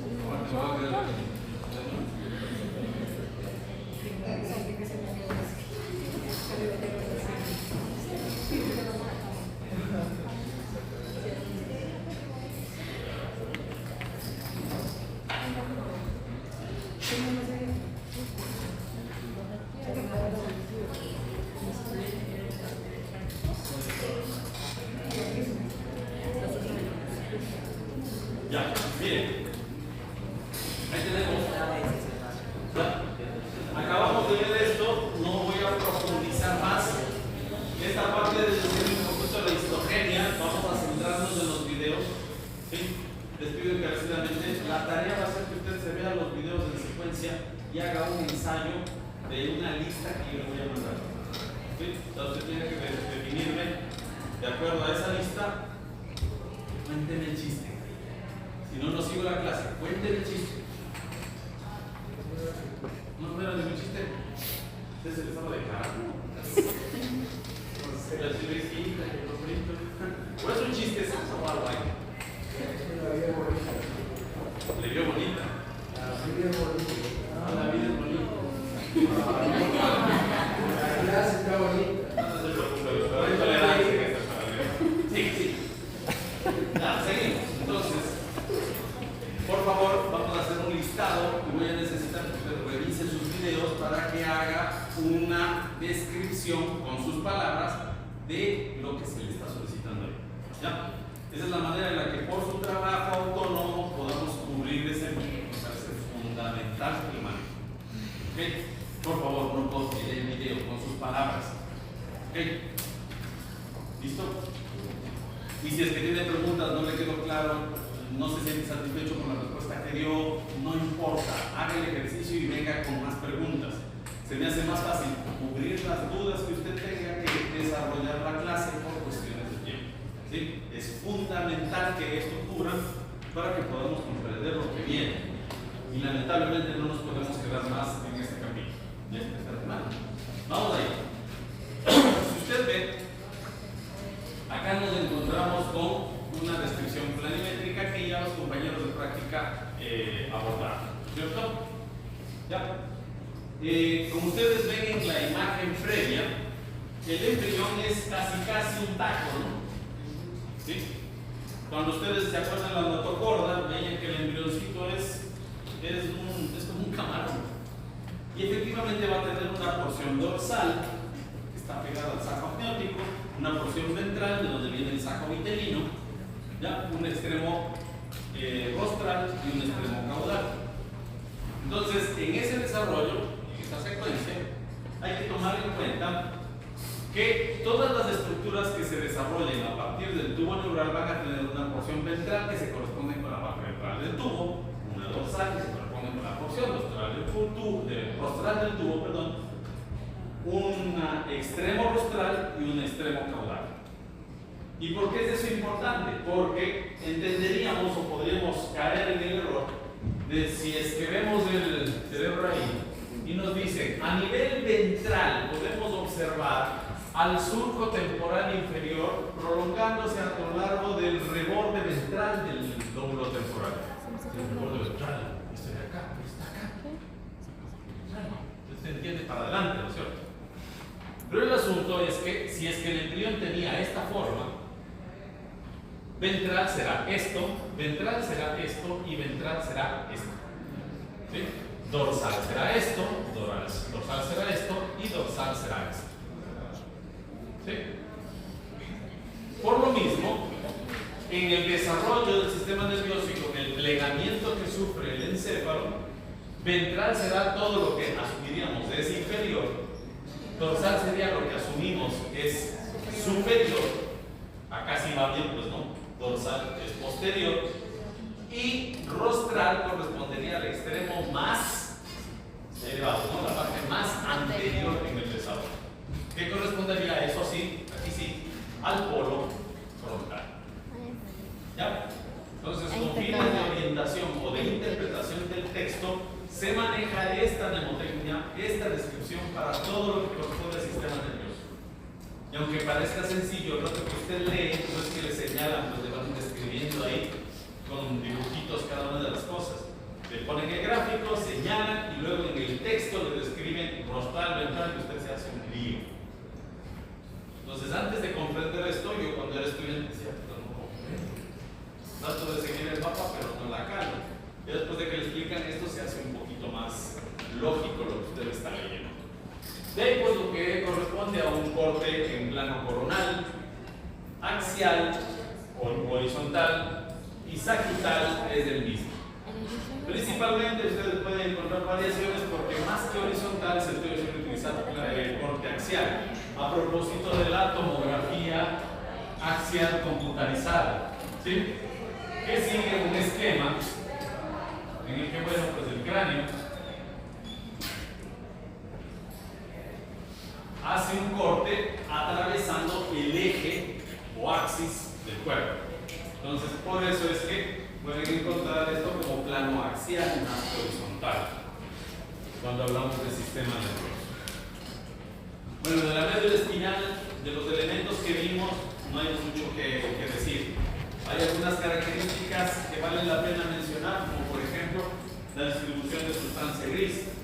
Hay algo que no mencionamos, por ejemplo, que era cuando veían ustedes acá el telencéfalo, veían a los ventrículos laterales a este nivel, veían acá el cuerpo calloso, veían acá los núcleos caudados, acá se veía el núcleo lenticular, tercer ventrículo, tálamo, ¿no es cierto?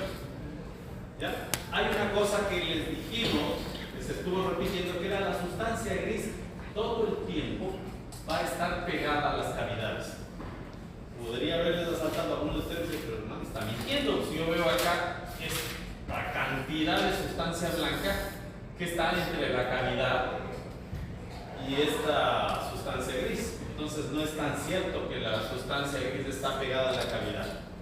¿Qué es lo que sucede? En el desarrollo embrionario, ¿ya? El tubo neural que ustedes vieron, ¿ya?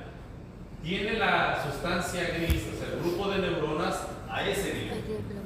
Y después empieza a emitir fibras que forman una capa denominada capa marginal. ¿Okay? Todo eso van a ver nosotros.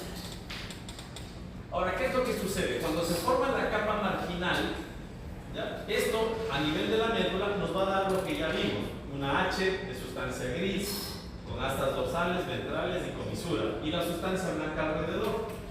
Pero ¿qué pasa a este nivel si es que yo tengo acá corteza y tengo sustancia gris distribuida en forma tan irregular? ¿Cómo yo interpreto el principio que dijimos, que era que la sustancia gris siempre va a ir al centro, pegada a la cavidad, y no en la periferia? Lo que sucede es que las células de aquí, a nivel del encéfalo, empiezan a migrar y se van a la periferia, ¿sí? Entonces las células de estos núcleos migraron y se fueron a la periferia. Y el rato que formaron corteza, ¿qué tenían que hacer? ¿Se acuerdan qué es lo que hacía Sketchers cuando ya formó su punta directiva, su gran edificio? Tenían que hacer vías de comunicación modernas, ¿no es cierto? Entonces necesitaba vías que asciendan para que conecten con ellos y vías que desciendan, que sean más sofisticadas. Entonces lo que sucede es que estas células que migraron piden que suban fibras, vayan por acá y entren a la corteza, y ellas empiezan a meter axones que bajen.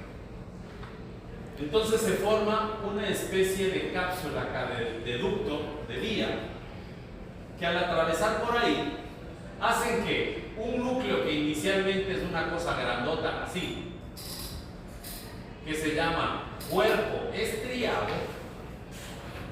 sea partido en un núcleo caudal, un tálamo y un núcleo lenticular. Y este espacio que quedó aquí, que fue partido por las fibras ascendentes y descendentes, como toma este aspecto como de ducto o de cápsula, se denomina cápsula interna. ¿Ya? ¿Listo? Dígame. Por ahí es donde pasan, bueno, dependiendo de la vía. Claro, pero esa es una de las vías más importantes porque esa cápsula que se formó permite el paso de las vías piramidales y de las vías espinotalámicas, que son las de la sensibilidad más moderna. ¿Sí? ¿Se comprende?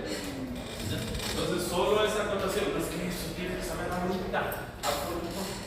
Lo vamos a repetir, pero si ya lo mencionamos hoy y le agregamos alguna cosita más mañana, la ventaja es que ya lo escuchamos, ya la repetición nos vaya quedando. ¿Sí? Ahora, si es que mi conocimiento se limita solamente a eso, no le voy reforzando, ahí es cuando empiezo a batallar. Estamos. Entonces, sí quedó comprendido qué era la cápsula interna y por qué los núcleos de la base, en este caso, no siguen ese principio. ¿Sí? ¿Quedó claro o no quedó claro? Por Dios, no tenga miedo, hable, no se apene, que yo le apoyo. Ahí se ve. Vamos. Vamos. Repituche. Ya. Miren, núcleos de la base. Aquí tenemos el gran núcleo denominado cuerpo estriado. ¿Sí? El cuerpo estriado estaba pegado a la cavidad, formado por el tercer ventrículo y los ventrículos laterales. Aquí están, ¿sí? ¿Sí ven? Ya, ¿qué es lo que sucede? En esta parte, en el prosencéfalo, se forma la corteza cerebral y la corteza cerebral tiende a formar tendidos de fibras modernos, pero bien gruesos. Entonces, el momento en el que sucede la migración de las células desde estos núcleos hacia la corteza empieza a organizarse y necesita conectarse. ¿Se acuerdan qué pasaba si las neuronas que migran o que se forman no conectan con otras? ¿Qué pasaba? ¿Qué se activaba? Levántenme la mano y digan. Apoptosis, apellido. Más. ¿Sí? Apoptosis. Entonces la neurona se forma y enseguida tiene que generar conexiones. En la vía, en el camino de estas fibras, se topan con este núcleo grandote. Entonces, ¿qué es lo que sucede? Las fibras lo atraviesan. Y este núcleo, que es el mismo que está acá, lo que hace es partirse, dividirse en una porción que va a ser el núcleo lenticular, una porción que va a ser el tálamo, otra porción que va a ser el núcleo caudal. ¿Sí? Entonces, ¿se mantiene el principio? Sí, tendría que estar pegado a la cavidad, pero aquí aparece esta vía con un montón de fibras que ascienden y descienden que se denomina cápsula interna. ¿Listo? Ya. Ok. Entonces, tomando en cuenta esas cualidades, vamos a centrarnos un poquito en hablar de la función cortical. ¿Ya? Como ustedes se acuerdan, tenemos que tomar en cuenta que la corteza se organiza con un punto de entrada que suele ser la corteza somestésica, corteza auditiva o corteza visual primaria. ¿Sí? Ese es el grupo de células intercaladas de la corteza que se encargan de recibir y procesar la información. ¿Sí? Si no tuviéramos corteza, ¿dónde se procesaría eso? En nuestro cerebro más primitivo. ¿Cuál era? El ganglio cerebral que toma el nombre de formación reticular. Ya, la formación reticular fue relevada por unos núcleos de la base, ¿no? Dentro de los que destacan el cuerpo estriado, en conjunto, el tálamo, el subtálamo, el epitálamo, el hipotálamo. Ya, aparece la corteza cerebral y es así, les manda despachados a todos. Es la nueva junta directiva de los mandamases. Entonces, esta corteza tiene que organizarse de una manera más sofisticada. Ya tiene un procesador intermedio nuevo. Tiene entonces que tener un punto de entrada organizado que es el área somestésica primaria, sea para sensibilidad táctil, sea para percepción visual, etc. Y de ahí tendrá que irse a un área de asociación. De esa área de asociación se tendrá que ir a un área de asociación motora, donde digan cómo vamos a planificar el movimiento. Y después de eso se irá a un área primaria para que se ejecute. ¿Cierto? ¿Ya? Entonces, eso da lugar a que, o dio lugar a que varios investigadores empiecen a hacer un mapeo del cerebro. ¿Sí? Investigadores como Penfield, como Brodmann, desarrollaron una serie de áreas a las que les asignaron numeraciones para identificar sectores específicos que podían ser de asociación sensitiva, de asociación motora, de ejecución o de recepción de información sensitiva. ¿Sí? Y con eso pues encontramos algunos sectores como estos. Destaca el hemisferio izquierdo. ¿Por qué siempre hablamos del hemisferio izquierdo? Porque en el 90% de la población el hemisferio izquierdo es el dominante. Y como se da el fenómeno de decusación, se suele representar porque la mayoría de personas son diestras. ¿Sí? El otro 10% suelen ser zurdos. ¿Ok? No socialistas. ¿Ok? Entonces, con esto, ya, en el área dominante suelen centrarse sitios que no suelen estar presentes habitualmente en ambos hemisferios, como los sectores del lenguaje. Los sectores del lenguaje están en nuestro hemisferio dominante. Es que nosotros somos más lógicos, calculamos de forma matemática, pues vamos a tener la tendencia a ser diestros y vamos a tener nuestras áreas del lenguaje del lado izquierdo. Si es que en cambio somos más creativos, artísticos, tal vez seamos más bien zurdos y tendamos a tener los centros del habla, del control del lenguaje en el hemisferio derecho. ¿Ya? La ventaja para los zurdos es que habitualmente los zurdos tienen imagen en el espectro, es decir, las áreas del lenguaje pueden estar en ambos hemisferios, así que hay una posibilidad más favorecedora en el caso de una lesión. Pero bueno, de ahí, entonces, ¿qué sectores son los que más nos llaman la atención? La corteza sensitiva primaria o somestésica primaria. En el desarrollo embrionario usted va a identificar algunos surcos que aparecen desde el quinto mes. Desde los que destacan el surco central, también denominado cisura de Rolando, el surco lateral, también denominado cisura de Silvio, la cisura interhemisférica o surco interhemisférico, ¿okay? La cisura parieto-occipital, la cisura calcarina, que no la vemos de este lado, y que nos permite identificar algunos sectores. Primero, el giro o la parte de corteza que está entre los surcos, denominada circunvolución, giro, que está por delante del surco central, corresponde a un área denominada, digamos, es el precentral. el giro precentral. Efectivamente, ya como se perdió una hubiera levantado la manita. Sí, ya. Este giro precentral, y ahora que estaba comentando el doctor, no me iba al precentral a propósito, sino estaba hablando del que va por atrás del surco central. Ya, es el área somestésica primaria. Esta área es la que lleva la sensibilidad táctil de todo el cuerpo. ¿Sí? En esta parte, a esta parte va a llegar toda la sensibilidad para su procesamiento y para guardarse en un área de asociación. ¿Qué va a hacer esta de acá? ¿Ya? Si vemos acá este giro que está por detrás de este surco central, aquí podemos ver uno que está a la altura de este lóbulo. Bueno, esto asumido que saben, pero bueno, por si acaso.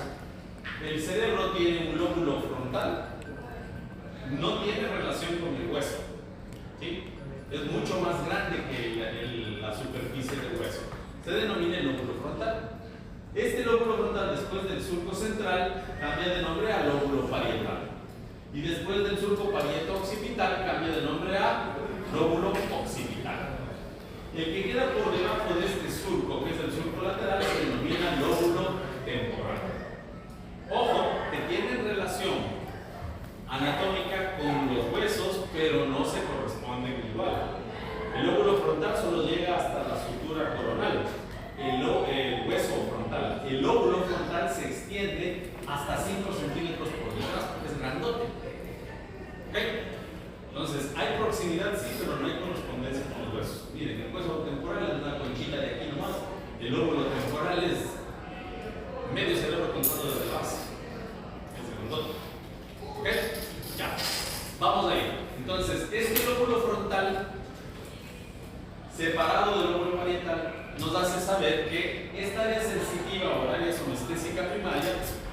nivel lóbulo parietal.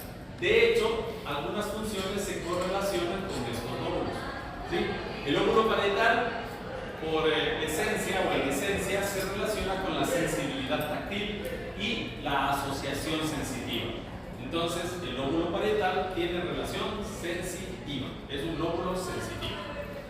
El lóbulo occipital tiene relación con las percepciones especiales, especialmente las electromagnéticas. Por eso es el lóbulo por excelencia visual. ¿Sí? Visual por excelencia. De ahí tenemos el lóbulo temporal. Este lóbulo temporal tiene un montón de corteza que tiene relación con la memoria, con procesamientos instintivos y con algunos sentidos especiales de orden visceral. Por eso es que es el lóbulo auditivo, gustativo e instintivo por excelencia, aparte del de la memoria de fijación. ¿Sí? Ahí les va otra sugerencia de película, que creo que sí está todavía en Netflix.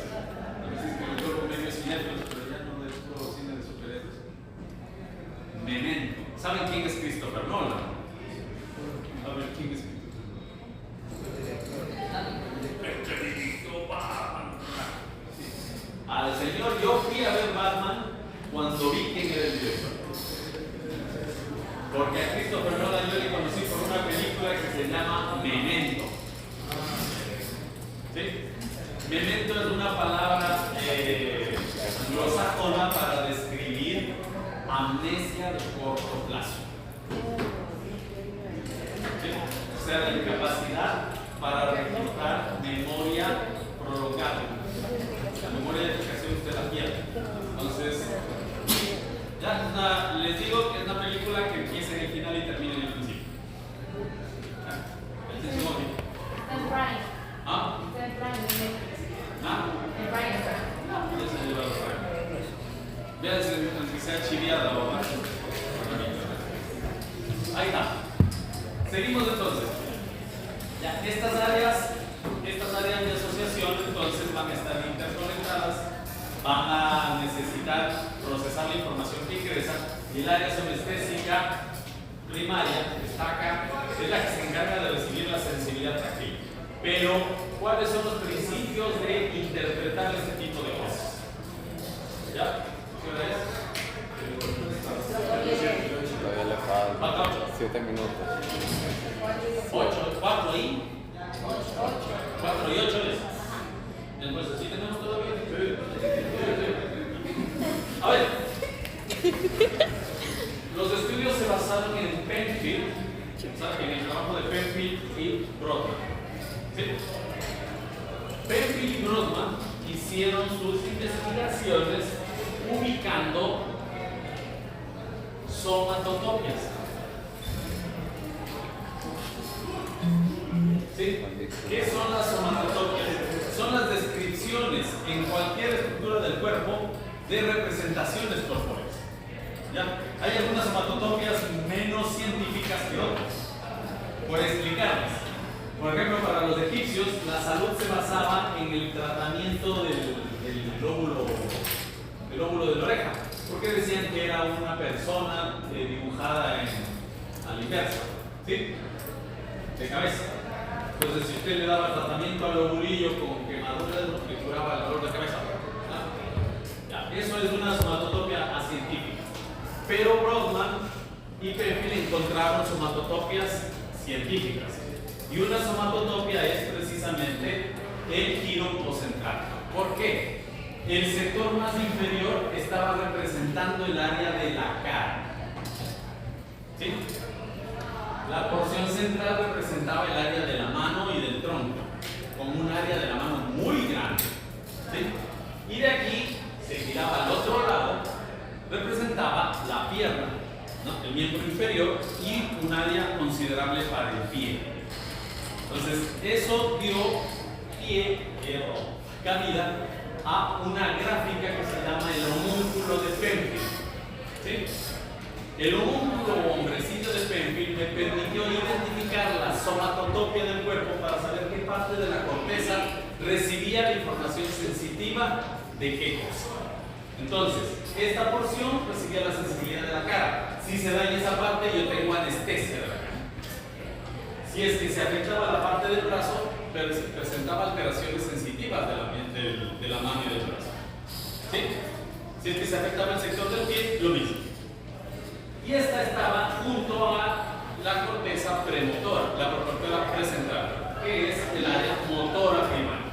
Por aquí entra la información de primera mano y va a las áreas de asociación, y las áreas de asociación motora llevaban información para la ejecución acá. Entonces es como un ciclo que empieza aquí y se cierra acá. Acá nos encontramos con otra somatotopia. E igualmente este sector controlaba la cabeza, esta el miembro superior, acá el miembro inferior. Coincidencialmente, en el lado izquierdo, el área que corresponde a la cabeza, que incluye lengua, mandíbula, cuerdas vocales, corresponde al sector del lenguaje motor. ¿Sí? Y nos encontramos con el homúnculo motor de Perry. Si es que se daña esta área, se produce una afasia o pérdida de la capacidad del lenguaje motora. Si es que se afecta este sector, se va a dañar la capacidad de movimiento del miembro superior y demás. Entonces, ¿cuál es la conclusión de esto? Hay sectores de la corteza cerebral que cumplen funciones específicas. Nuestro objetivo en la mayoría de veces es darle localización gracias a una distribución somatotópica. En algunas ocasiones no lo podemos hacer, pero podemos inferir las anomalías por las áreas de asociación. ¿Okay? Todo esto está escrito en los videos, y que no está porque lo estamos diciendo ahorita. Y lo importante es que ubiquemos, aunque sea en forma general, las principales áreas de Brodmann y Perry. Eso va a ser motivo de una clase especial de 4 horas de clase en el último parcial, pero va a ser motivo de un trabajo de fin de semana que va a ser hacer un pequeño mapa con las principales, no todas, con las principales áreas de Brodmann y su función. ¿Sí? Si quieren, le incluyen el número, si no, solamente la función que cumplen y cómo se llama. ¿De acuerdo? ¿Ya? Y con esto, entonces, recién ahora damos por concluido el capítulo de introducción y le damos paso a que usted, gentilmente, doctora, revise los videos de desarrollo para que los podamos discutir el próximo lunes y podamos pasar inmediatamente a citología y a médula espinal.